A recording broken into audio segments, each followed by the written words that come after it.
दृष्टिबाधा शिक्षण, दृष्टिबाधार्थ शिक्षक प्रशिक्षण पाठ्यक्रमों के लिए उपयोगी पुस्तक। All India federation of the blind, Rohini, Delhi. अध्याय 6, विकलांगता पुनर्वास से संबंधित अधिनियम, रियायतें व योजनाएं।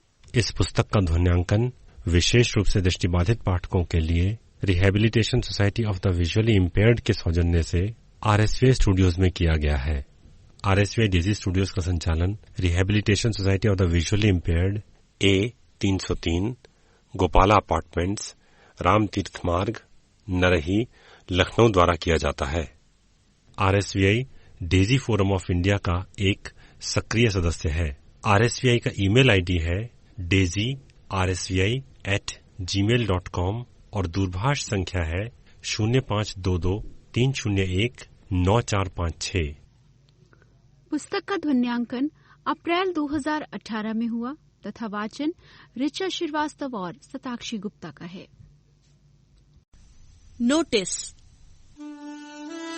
यह पुस्तक RSVI लखनऊ द्वारा मुद्रित सामग्री को पढ़ने में अक्षम व्यक्तियों के लिए डेजी डिजिटल ध्वन्यांकित पुस्तक प्रारूप में तैयार की गई है। ये पुस्तक भारतीय कॉपीराइट अधिनियम 1957 के 2012 में हुए संशोधन के अंतर्गत धारा 52(1)(ZB) के प्राविधानों के तहत विशेष रूप से मुद्रित सामग्री पढ़ने में अक्षम व्यक्तियों को वितरित करने हेतु निर्मित की गई है। केवल मुद्रित सामग्री पढ़ने में अक्षम व्यक्ति ही इस डेजी डिजिटल ध्वन्यांकित पुस्तक का प्रयोग करने के लिए अधिकृत हैं। इस पुस्तक की भविष्य में कोई भी प्रतिकृति मुद्रित सामग्री पढ़ने में सक्षम व्यक्तियों को वितरण करने अथवा व्यावसायिक प्रयोग हेतु पूर्णतः निषिद्ध है तथा ऐसा करना कानूनी कार्यवाही के अंतर्गत आएगा।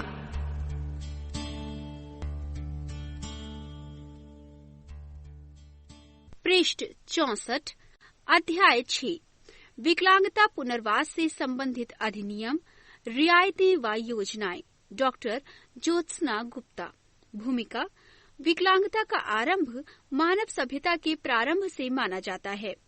आदिम रूप से मानव हिंसक पशुओं एवं प्राकृतिक आपदाओं द्वारा विकलांगता का शिकार होता था, परंतु सभ्यता के विकास के साथ उसकी स्वयं निर्मित आपदाओं, जिनमें परस्पर युद्धों एवं नई नई बीमारियों ने विकलांगों की संख्या को बढ़ाने में भरपूर योगदान दिया। कहा जाता है, दृष्टि किमपि लोके अस्मिन् न निर्दोष न निर्गुणम, अर्थात इस संसार में कोई भी निर्दोष एवं निर्गुण नहीं है, परंतु विकलांगता पुनर्वास को विभिन्न सभ्यताओं में, विभिन्न देशों में मानवीय सोच के विभिन्न सोपानों से होकर गुजरना पड़ा है। हालांकि समूचे विश्व में समय समय पर विकलांग विभूतियों ने जीवन के प्रत्येक क्षेत्र में अपना असाधारण योगदान दिया है, जिनमें दीर्घतमा की रचनाएं होमर का महाकाव्य, मिल्टन और सूरदास की कविताएं, बीटोवन का संगीत, थॉमस एडिसन और लुई ब्रेल के आविष्कार की एक झलक भर हैं। फिर भी अंततः विश्व स्तर पर लोकतांत्रिक सरकारों के उद्भव ने ही इस आंदोलन को सुदृढ़ नींव प्रदान की और साथ ही विकलांगता से ग्रसित 15% आबादी को समाज में पूर्ण सम्मान एवं समान अधिकारों के साथ जीने का कानूनी अधिकार भी दिया। इस प्रकार विकलांगता पुनर्वास के बहिष्कार से लेकर समन्वय तक का एक लंबा संघर्षमय सफर तय किया, जो अभी भी अनवरत जारी है। भारतीय पृष्ठभूमि भी इसका अपवाद नहीं है। स्वतंत्रता प्राप्ति एवं विश्व के सबसे बड़े लोकतंत्र के रूप में प्रतिष्ठित होने के बाद भारत सरकार द्वारा विकलांगता पुनर्वास की दिशा में अनेकानेक पहल की गई, जिनके फलस्वरूप विभिन्न अधिनियम पारित किए गए, विभिन्न प्रकार की रियायतें एवं सुविधाएं प्रदान की गईं, जिनसे एक विकलांग व्यक्ति भी समाज में न केवल कानून सम्मत स्वाभिमान पूर्वक जीवन यापन कर सके, अपितु अपना चहुमुखी विकास भी कर सके। प्रस्तुत अध्याय में भारतीय परिप्रेक्ष्य में विकलांगता पुनर्वास से संबंधित अधिनियमों, रियायतों एवं योजनाओं का संक्षिप्त वर्णन किया गया है। पृष्ठ 65, विभिन्न अधिनियम। सबसे पहले हम इस क्षेत्र से संबंधित विभिन्न अधिनियमों के बारे में जानेंगे। नंबर 1, मानसिक स्वास्थ्य अधिनियम 1987। मानसिक रूप से बीमार व्यक्तियों के उपचार और देखभाल से संबंधित सबसे पहले पागलपन अधिनियम 1912 में बनाया गया था, परंतु बाद में सामाजिक दृष्टिकोण में परिवर्तन के साथ आरंभिक अवस्था में मानसिक रोगों का इलाज संभव है। इस धारणा के कारण उपरोक्त कानून के स्थान पर मानसिक स्वास्थ्य अधिनियम 1987 पास किया गया।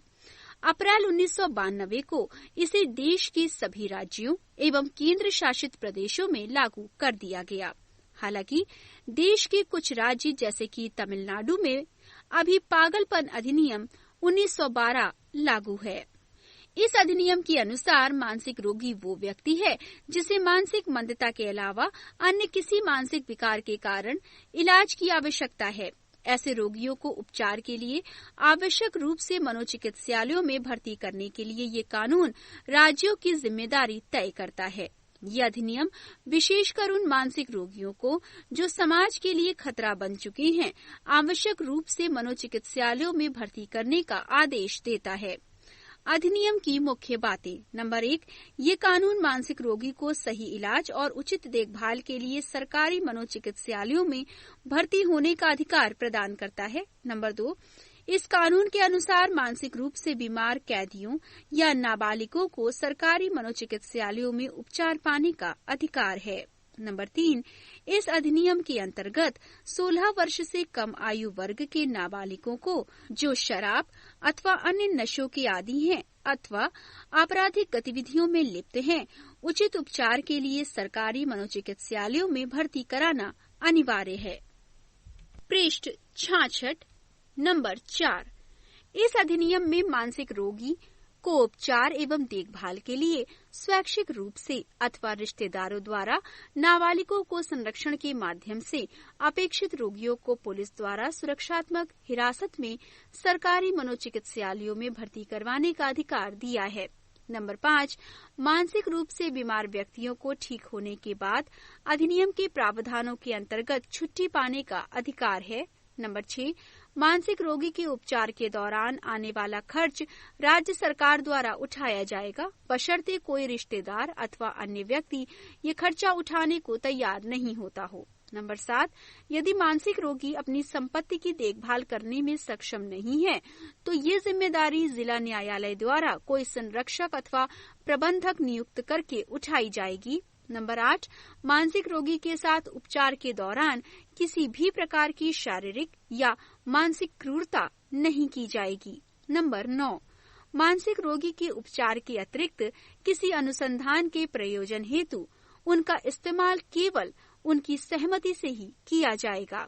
नंबर 10, मानसिक रोगियों जो सरकारी नौकरी में कार्यकाल के दौरान मानसिक रोग से ग्रस्त हो जाते हैं अथवा उनके आश्रितों को जो सरकार द्वारा किसी भी भुगतान, पेंशन, ग्रेच्युटी या किसी भी भत्ते के हकदार हैं, भुगतान से इनकार नहीं किया जा सकता।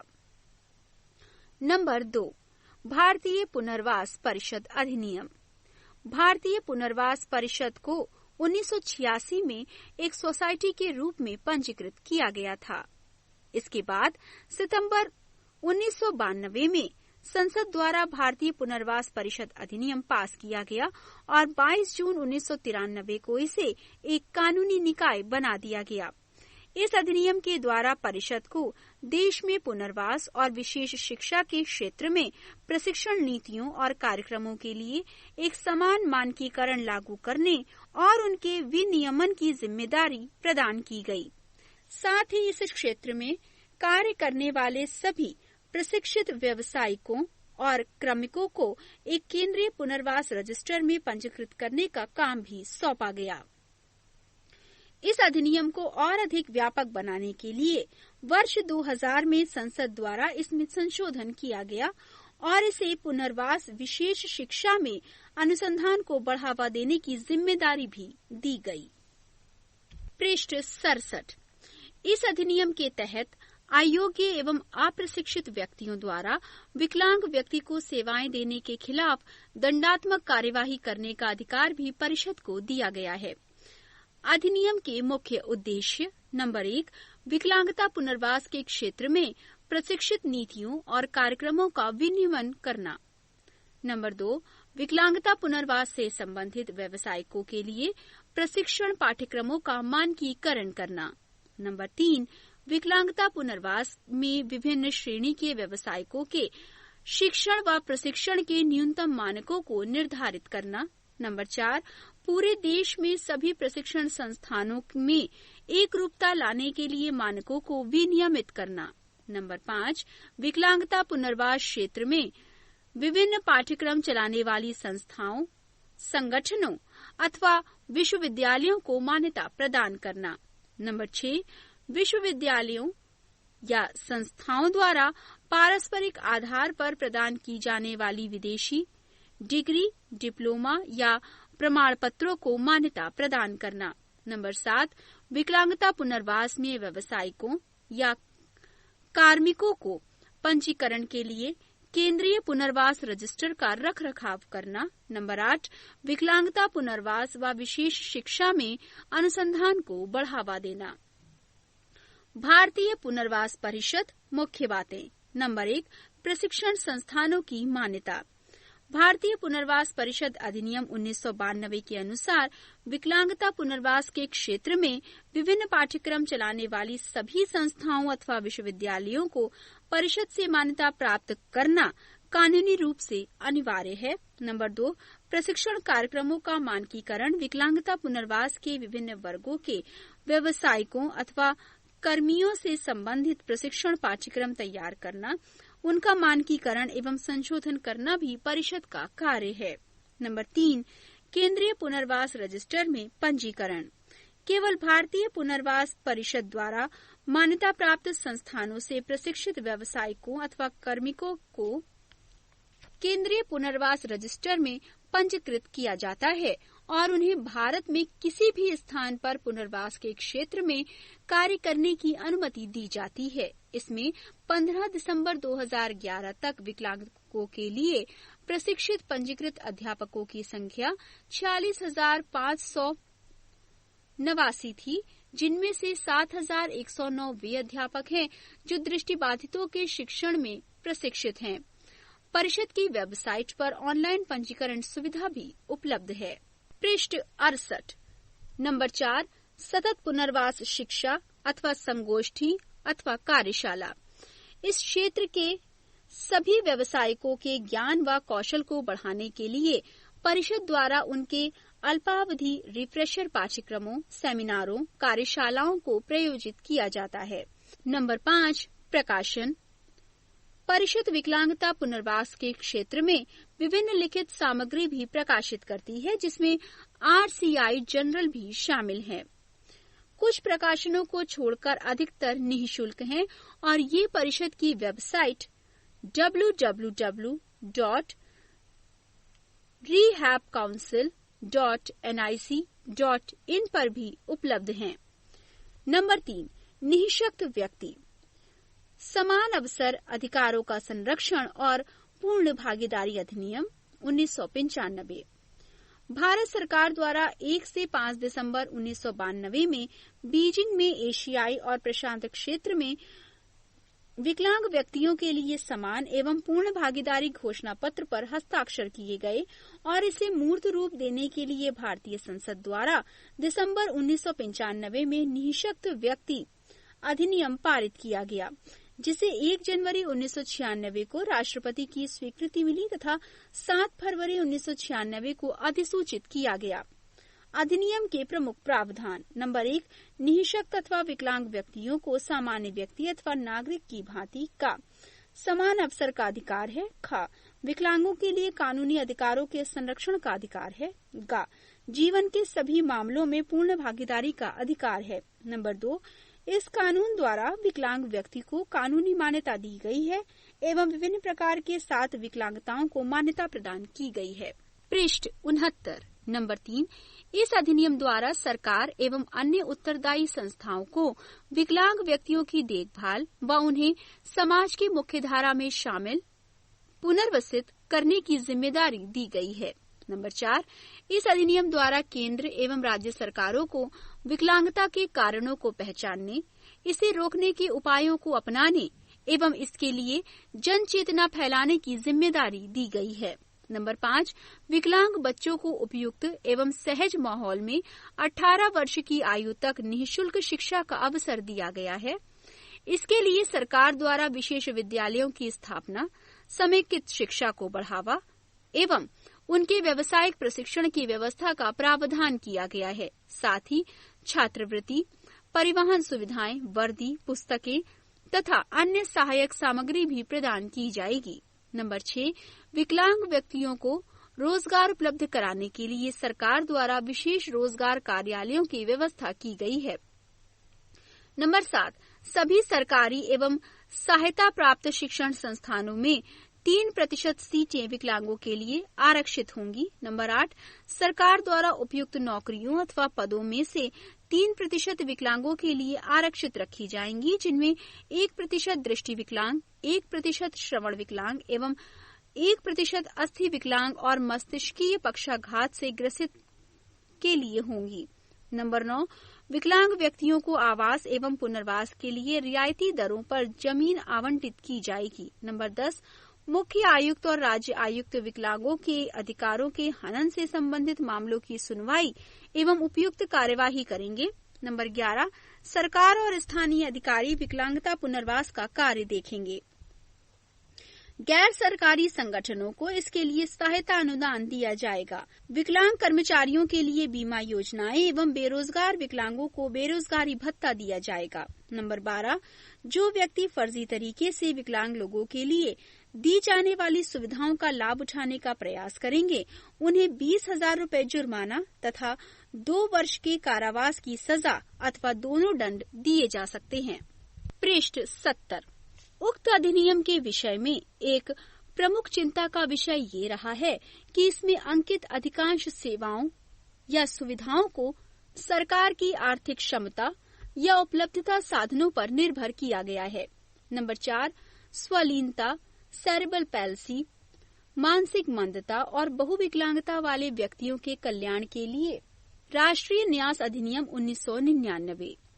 ये अधिनियम स्वलीनता, प्रमस्तिष्कीय पक्षाघात, मानसिक मंदता और बहुविकलांगता से ग्रस्त व्यक्तियों के कल्याण के लिए एक राष्ट्रीय न्यास के गठन की व्यवस्था करता है।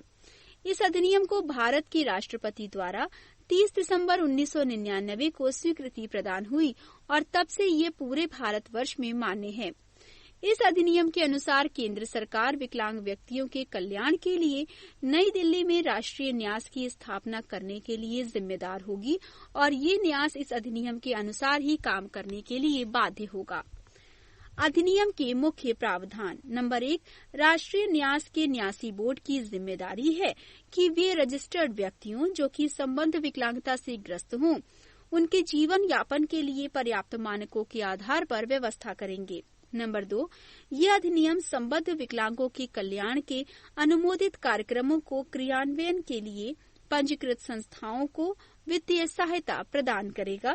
नंबर 3, इस अधिनियम के अनुसार राष्ट्रीय न्यास की स्थानीय स्तर की समितियों द्वारा विकलांग व्यक्तियों की देखभाल एवं उनकी संपत्ति की देखरेख के लिए संरक्षक नियुक्त किए जाएंगे। नंबर 4, ये अधिनियम संबद्ध विकलांग व्यक्ति को उसके परिवार में रहने के लिए जरूरी सुविधाएं एवं सहायता प्रदान करता है। नंबर 5, ये अधिनियम संबद्ध विकलांग व्यक्तियों के सशक्तिकरण और समाज में उनके स्वतंत्र जीवन यापन के लिए उपयुक्त सुविधाएं एवं माहौल उपलब्ध कराएगा। नंबर 6, ये अधिनियम पंजीकृत संस्थाओं को सहायता प्रदान करेगा जिससे वे संबद्ध विकलांग व्यक्ति के परिवार को संकट के समय आवश्यक सेवाएं प्रदान कर सकें। पृष्ठ 71। वे विकलांग व्यक्ति जिन्हें परिवार का समर्थन प्राप्त नहीं है, उन्हें सहायता एवं सेवाएं प्रदान की जा सकेंगी। नंबर 8, ये अधिनियम संबद्ध विकलांग व्यक्ति के अभिभावक एवं संरक्षक की मृत्यु होने पर उसे सरकार द्वारा सुरक्षा एवं देखभाल पाने का अधिकार प्रदान करता है। नंबर 9, यह अधिनियम संबद्ध विकलांग व्यक्ति व उनके अभिभावकों को यह अधिकार देता है कि वे न्यास द्वारा देखभाल के लिए नियुक्त संरक्षक को उसकी अक्षमता एवं उपेक्षित रवैये के कारण उसे हटवा सकें। नंबर 10, राष्ट्रीय न्यास के न्यासी बोर्ड द्वारा अपने उत्तरदायित्वों के प्रति गैर जिम्मेदाराना प्रदर्शन के कारण विकलांगों के लिए पंजीकृत संगठन केंद्र सरकार से शिकायत करके उसे पुनर्गठित करवा सकते हैं। नंबर 11, ये अधिनियम विकलांग व्यक्तियों के लिए समान अवसर, अधिकारों का संरक्षण और पूर्ण भागीदारी के लिए उपयुक्त वातावरण बनाने की प्रक्रियाओं को विकसित करने का कार्य करेगा। विकलांग व्यक्तियों के लिए रियायतें। भारत सरकार द्वारा विकलांग व्यक्तियों के लिए अनेक प्रकार की रियायतें दी जाती हैं। यहाँ पर हम केंद्रीय सरकार द्वारा दी जाने वाली मुख्य रियायतों के बारे में जानेंगे। नंबर 1, यात्रा संबंधी रियायतें। भारत सरकार की ओर से रेल एवं हवाई जहाज यात्रा में बुनियादी किराए में रियायतें दी जाती हैं। क, रेल यात्रा। विकलांग व्यक्तियों को रेल यात्रा में बुनियादी किराए में 75% की रियायत दी जाती है। दृष्टिबाधित, मानसिक विकलांग, अस्थि विकलांग व्यक्ति के सहायक को भी किराए में 75% की रियायत दी जाती है। हालांकि AC, 2 टायर एवं उच्च श्रेणियों में ये रियायत 50% है। इसी वर्ष से राजधानी व शताब्दी गाड़ियों की निम्न श्रेणियों में भी बुनियादी किराए में 25% की छूट दी गई है। ख, वायु यात्रा।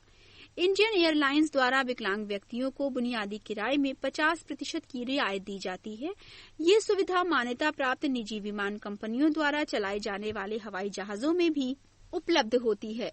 हालांकि ये रियायत एपेक्स फेयर की स्थिति में उपलब्ध नहीं है। पृष्ठ 72। नंबर 2, परिवहन भत्ता। केंद्र सरकार में कार्यरत विकलांग कर्मचारियों को अपने समान पद पर काम करने वाले सकलांग कर्मचारियों से दुगना परिवहन भत्ता पाने का अधिकार है। नंबर 3, आयकर में छूट। का, विकलांग व्यक्ति और उनके परिवार के लिए छूट। आयकर अधिनियम में विकलांग व्यक्तियों के लिए विशेष रियायतें हैं, जिनमें धारा 80U के अंतर्गत विकलांग व्यक्तियों को 1 लाख रुपए तक आयकर में छूट दी गई है, यदि उनकी विकलांगता 80% या उससे अधिक है। धारा 80DD के अंतर्गत विकलांग व्यक्ति के अभिभावक या संरक्षक को, जिस पर उनकी देखभाल एवं चिकित्सा उपचार की जिम्मेदारी है, 1 लाख रुपए तक आयकर में छूट उपलब्ध है। यदि विकलांग व्यक्ति का अभिभावक अथवा संरक्षक भी विकलांग है तो 80U और 80DD के तहत दोनों सुविधाएं उपलब्ध होंगी। ख, दान पर छूट।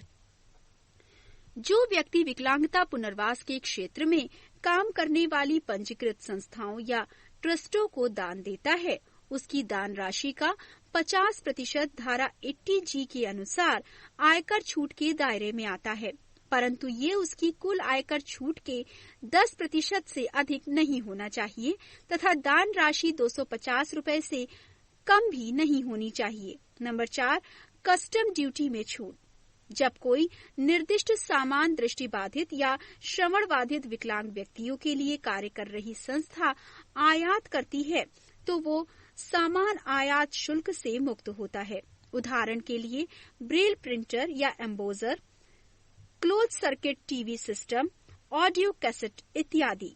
विकलांग व्यक्ति द्वारा अपने निजी उपयोग के लिए आयातित उपकरण भी आयात शुल्क से मुक्त होते हैं। नंबर 5, STD बूथ और PCO का वितरण।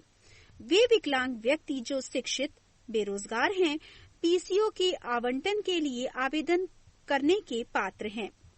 आवेदकों के लिए शैक्षिक योग्यता ग्रामीण क्षेत्रों के लिए 8वीं या मिडिल स्कूल पास एवं शहरी क्षेत्रों के लिए कम से कम मैट्रिक या उसके समकक्ष होनी चाहिए। साथ ही उन्हें विकलांगता और बेरोजगारी प्रमाण पत्र भी प्रस्तुत कराना होता है।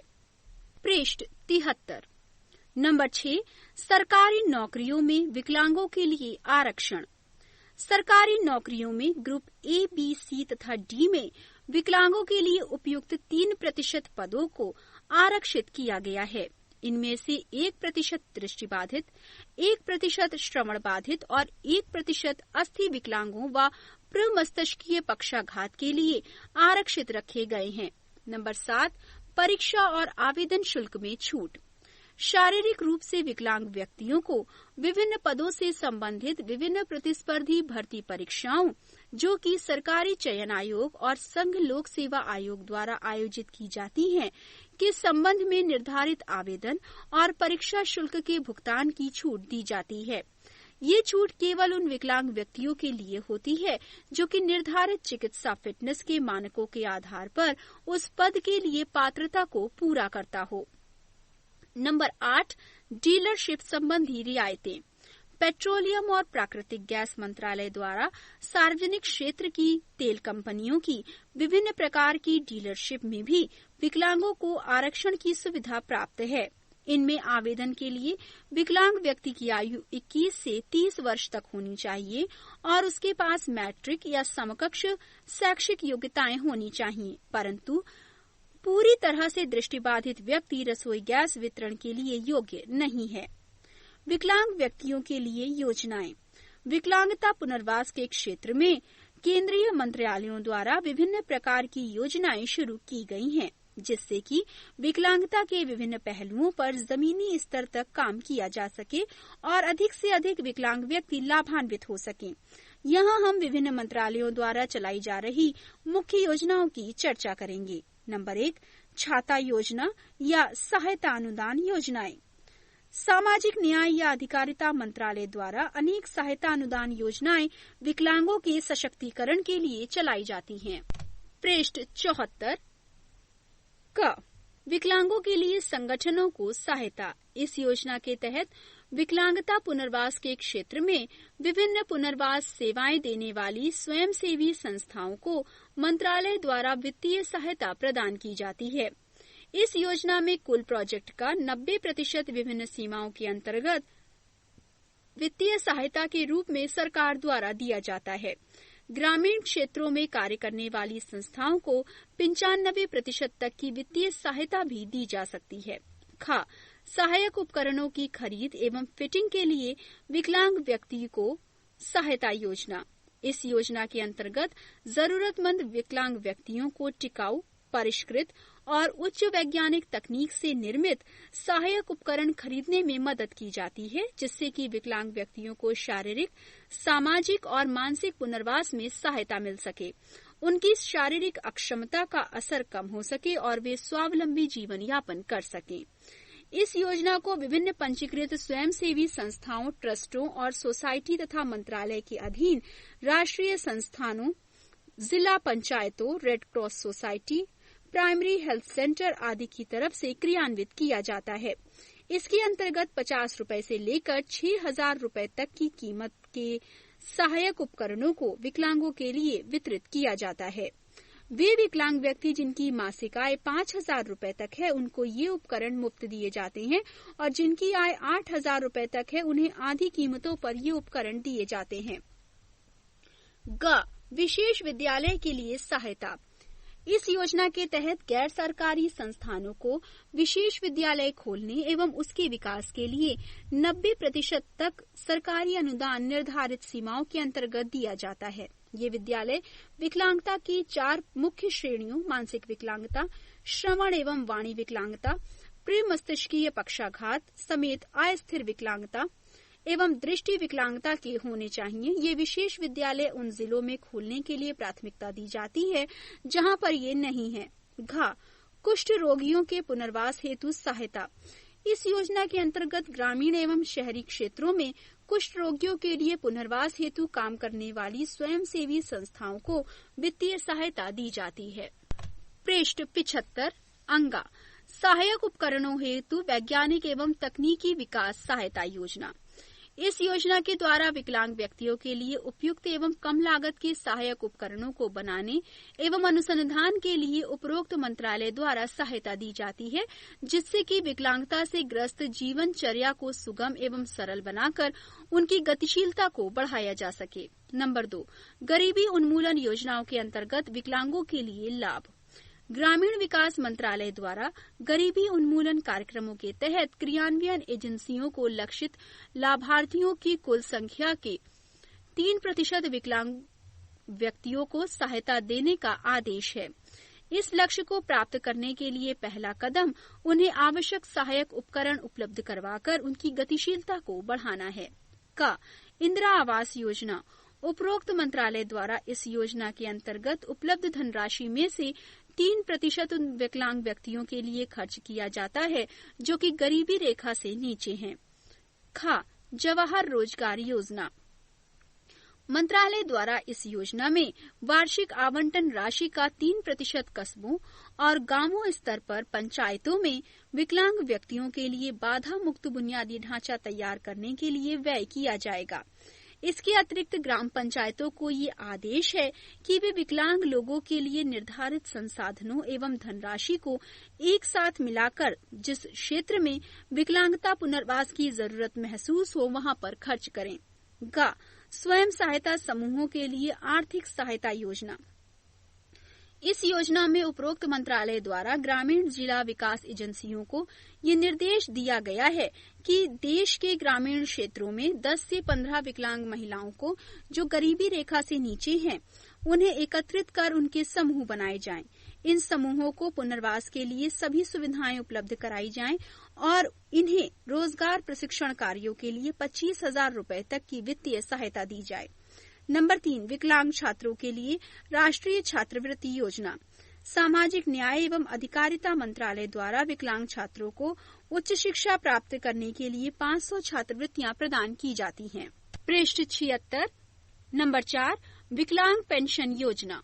यदि कोई व्यक्ति सरकारी नौकरी में अपने कार्यकाल के दौरान किसी दुर्घटनावश विकलांगता का शिकार होता है तो वो सरकार से विकलांगता पेंशन का अधिकारी है।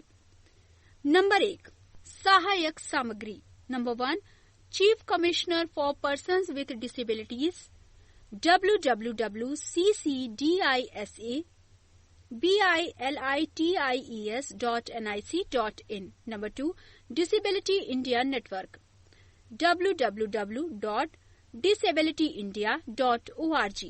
Number 3, disability status India 2003 new Delhi Rehabilitation Council of India। Number 4, Legal Rights of Persons with Disability 2000 New Delhi Rehabilitation Council of India। Number 5, Ministry of Social Justice and Empowerment www.socialjustice.nic.in।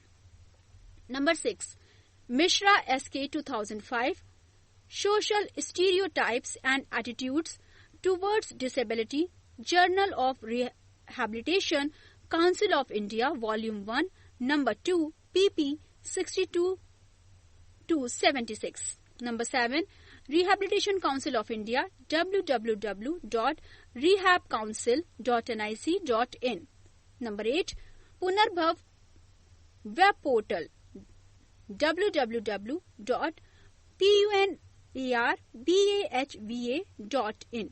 Number 9, मिश्र विनोद कुमार 2000 विकलांग विभूतियों की जीवन गाथाएं, नई दिल्ली किताब घर।